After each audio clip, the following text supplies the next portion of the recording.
Ова е локацијата во Скопски аеродром која од синоќа е во центарот на вниманието откако жителите на оваа зграда беа евакуирани поради неподнослива миризба.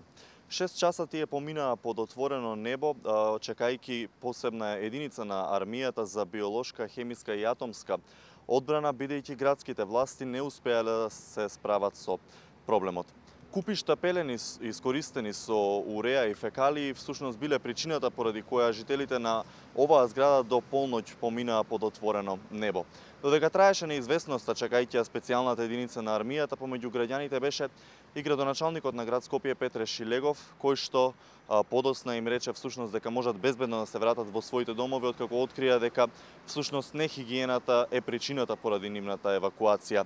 Но тие не му веруваа, па тој мораше со видео снимка направена од еден од становите да ги разубедува дека всушност навистина станува збор за нехигиена и купишта пелени искористени со фекалии и урина поради која што тие морале да ги напуштат своите домови.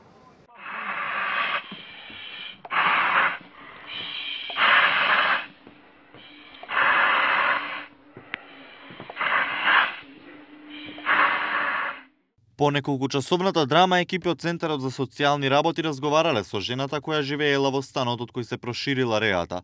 Дополнително денеска разговарале со низината ќерка за утврдување на фактите. Било констатирано дека не станува збор за семејство од социјално ранлива категорија, бидејќи жената остварувала месечни приходи и имала сопствено живеалиште.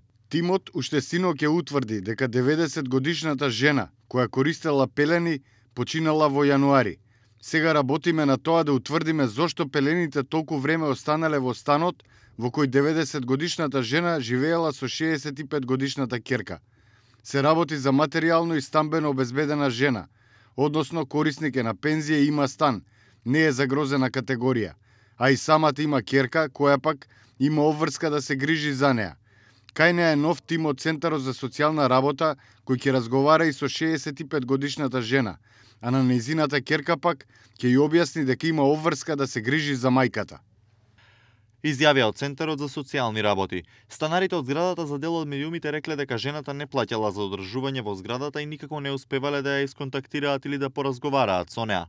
Речи си никој не знае како изгледа жената, но се сеќаваа дека пред 20 на години во истиот стан интервенирала пожарната по пријава дека семејството внатре варело ракија. Дополнителен проблем на станарите им представува и бездомник кој живее во подрумот на зградата. Синоќа откако пожарникарите и инспекторите по сугестија на граѓаните се симнале и во подрумот, нашле над 100 пластични шишиња во подрумот полни со урина.